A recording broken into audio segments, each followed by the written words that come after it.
اور میرا نبی کہہ رہا ہے کاش میرے ماں باپ زندہ ہوتے، اور نہیں تو میری ماں زندہ ہوتی تو تم دیکھتے میں کیا کرتا، میں عشاء کی نماز کے مصلی پہ ہوتا اور میں سورۃ فاتحہ پڑھ رہا ہوتا، اور ادھر سے میرے گھر سے میری ماں مجھے کہتی محمد، تو میں ماں کے لیے نماز توڑ دیتا۔ سبحان ہاں، میں ماں کے لیے نماز توڑ دیتا۔ اور میرے نبی سے پوچھا گیا یا رسول اللہ قیامت کب آئے گی؟ یہ بچیاں غور سے سنیں، سارے سنو پر یہ خاص طور سے سنیں۔ آپ نے کہا اللہ کو پتہ ہے، کہ یا رسول اللہ کوئی نشانی بتا دیں۔ تو آپ نے کہا جب بیٹیاں بھی ماؤں کو ذلیل کریں گی تو قیامت آئے گی، جب بیٹیاں بھی ماؤں کو ذلیل کریں گی تو قیامت، ان تلد الامۃ ربتہا، جب ماں کے ساتھ بیٹیاں نوکر جیسا سلوک کریں گی، نوکرانی جیسا سلوک کریں گی تو قیامت کے نکارے پہ چوٹ پڑ کے رہے گی۔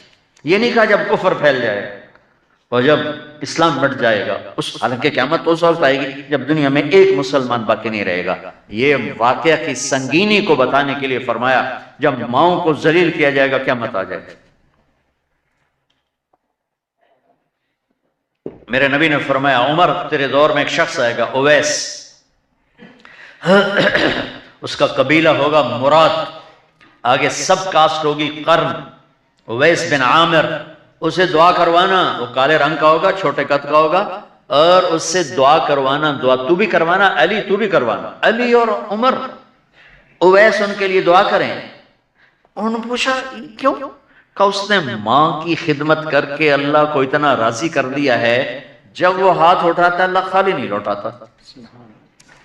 اللہ کی قسم عمر و علی کو اویس کی دعا کی ضرورت نہیں تھی، امت کو پیغام دینا تھا کہ مائیں ذلیل ہو رہی ہیں آج، اور باپ جوان اولاد سے چھپتے پھر رہے ہیں، تو میرے رب میرے نبی نے یہ آگے پیغام دینا تھا کہ نبی ہو کر رسول ہو کر کہہ رہے ہیں کاش ماں ہوتی تو میں اس کے لیے نماز توڑ دیتے۔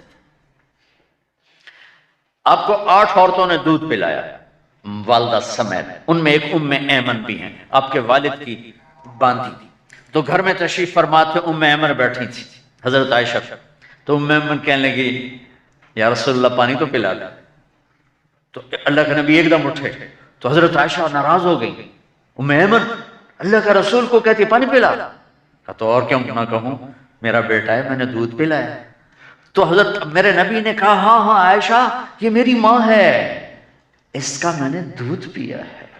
آپ اٹھے، گھڑے میں سے پانی بھر کے یوں دونوں ہاتھوں سے حضرت ام ایمن کو پیش کیا جو حبشی باندھی تھی، چونکہ دودھ پیا ہے تو ماں کا لفظ صادق آ گیا، تو بجائے اس کے کہ برا مناتے آپ خادم بن کے اپنی ماں کو دودھ پلانے والی ماں کو آپ نے، حضرت حلیمہ سعدیہ تشریف لائیں، آپ نے اپنی چادر بچھا کر اس کے اوپر بٹھایا۔ حضرت عمر کا دور خلافت آیا، وہ ہر سال حج کرتے تھے، اور بھائی کوئی اویس ہے وہ ملتا ہی کوئی نہیں تھا، 3-4 سال گزر گئے تو کہنے لگے سارے حاجی اکٹھے ہو جاؤ بھائی، سارے حاجی اکٹھے ہو گئے، آپ نے کہا سب کھڑے ہو جاؤ، سارے کھڑے ہو گئے، پھر آپ نے کہا یمن والے کھڑے رہو باقی بیٹھ جاؤ، تو چند ہزار کھڑے رہے باقی بیٹھ گئے، پھر آپ نے کہا مراد والے کھڑے رہو باقی بیٹھ جاؤ، تو 15-20 آدمی اس میں سے نکلے، پھر آپ نے کہا مراد کی جو آگے سب کاسٹ ہے قرن والے کھڑے رہو باقی بیٹھ جاؤ، تو صرف ایک آدمی بچا، تو آپ نے اس سے پوچھا تم قرنی ہو؟ کہا جی۔ اویس کو جانتے ہو؟ کہا جی میرے بھائی کا بیٹا ہے، وہ تو تھوڑا سا ایسے ہی ہے دیوانہ سا، آپ کیوں پوچھ رہے ہیں؟ تو حضرت عمر رونے لگے، کہا وہ نہیں تو دیوانہ ہے، کدھر ہے؟ کہا جی عرفات گیا ہے اونٹ چرانا، تو حضرت عمر نے علی کو ساتھ لیا اور دوڑ لگا دی عرفات کی، وہاں گئے تو حضرت اویس ایک جھاڑی کے نیچے نماز پڑھ رہے تھے، یہ دونوں حضرات آ کے بیٹھ گئے، انہوں نے محسوس کیا 2 بندے آ گئے، نماز مختصر کر دی، حضرت عمر نے پوچھا کون ہو میرے بھائی؟ کہا جی مزدور ہوں۔ تمہارا نام کیا ہے؟ کہا جی اللہ کا بندہ۔ کہا ارے بھائی وہ تو سبھی اللہ کے بندے ہیں، تیری ماں نے تیرا نام کیا رکھا ہے؟ کہا تم کم پوچھ رہے ہو؟ انہیں تو پتہ ہی نہیں تھا کہ عمر ولی، کیوں بھائی تسی کون ہو انٹرویو کرنے والے؟ تو مولا علی نے کہا یہ ہیں عمر بن خطاب امیر المومنین اور میں ہوں علی بن ابی طالب۔ پھر وہ ہل گئے، کہنے لگی میں معافی چاہتا ہوں، میں پہلی دفعہ آیا ہوں، مجھے تو پتہ ہی کوئی نہیں ہے۔ تو حضرت عمر نے فرمایا تم اویس بن عامر ہو؟ کہ اچھا ہاتھ اٹھاؤ ہمارے لیے دعا کرو۔ وہ کہنے لگے آپ کیا کہہ رہے ہیں؟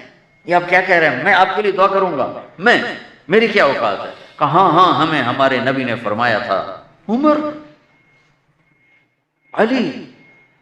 علی جنت میں تیرا گھر میرے گھر کے سامنے ہوگا، اس کے بعد کسی کی دعا کی ضرورت ہے؟